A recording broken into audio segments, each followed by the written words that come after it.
నా పేరు వసంత, ఆశా వర్కర్‌ని.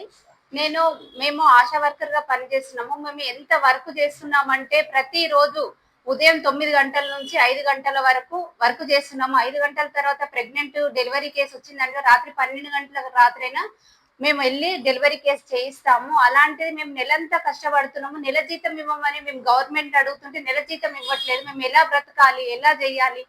జీతం రావట్లేదని మేము ధర్నాలకు వెళ్తుంటే మమ్మల్ని ఎక్కడికక్కడ అరెస్ట్ చేస్తున్నారు పోలీసులు, బస్సులలో అరెస్ట్ చేస్తున్నారు. దారుణంగా ఈ ప్రభుత్వం మరీ దారుణంగా చేస్తుంది. మేము నెలంతా కష్టపడి జీతం అడుక్కోవడం ఇదేం కర్మ మాకు అర్థం కావటం లేదు. మమ్మల్ని పిలిచి మరి మీ పరిస్థితి ఏందని కూడా అడగట్లేదు. మేము ప్రతిరోజు వర్క్ చేస్తూనే ఉన్నాం. సోమవారం రోజు ప్రెగ్నెంట్ చెకప్ అని, మంగళవారం రోజు సర్వే అని, బుధవారం ఇమ్యునైజేషన్ అని, గురువారం రోజు సర్వే చేస్తున్నాము, ఫ్రైడే డ్రైడే అని ఫ్రైడే రోజు చేస్తున్నాం, శనివారం ఇమ్యునైజేషన్ చేస్తున్నాం. ఇంత దారుణంగా ఇంత పని చేస్తున్నా కూడా మమ్మల్ని పట్టించుకోవటం లేదు ప్రభుత్వం. ఒక కంపెనీకి వెళ్తే పొద్దున్న 8 గంటలకు వెళ్ళి సాయంత్రం 7 గంటల వరకే చేస్తారు.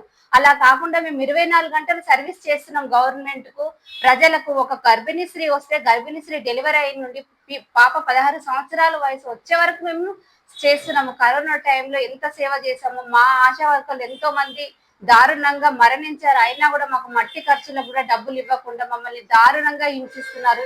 ఈ ప్రభుత్వం ఏంటి అని ప్రశ్నిస్తే మమ్మల్ని అరెస్ట్ చేస్తున్నారు. ఇండ్లలోకి వచ్చి నైట్ ఇండ్లలోకి వచ్చి అరెస్ట్ చేస్తున్నారు. పోలీసులు దారుణంగా బిహేవ్ చేస్తున్నారు మా పైన. మాకు శాలరీస్ లేకుండా మేము ఎలా బ్రతకాలి? ఎలా ఉండాలి? మా పిల్లల పరిస్థితి ఏంది? మా పరిస్థితి ఏంది? మమ్మల్ని పిలిచి మా పరిస్థితి ఏంటి అని అడగండి. అడిగి మమ్మల్ని ప్రశ్నించండి. కానీ ఎక్కడికక్కడ అరెస్టులు చేయడము ఇది ఎక్కడి న్యాయము? దీన్ని అరికట్టాలని మేము డిమాండ్ చేస్తున్నాము మేము.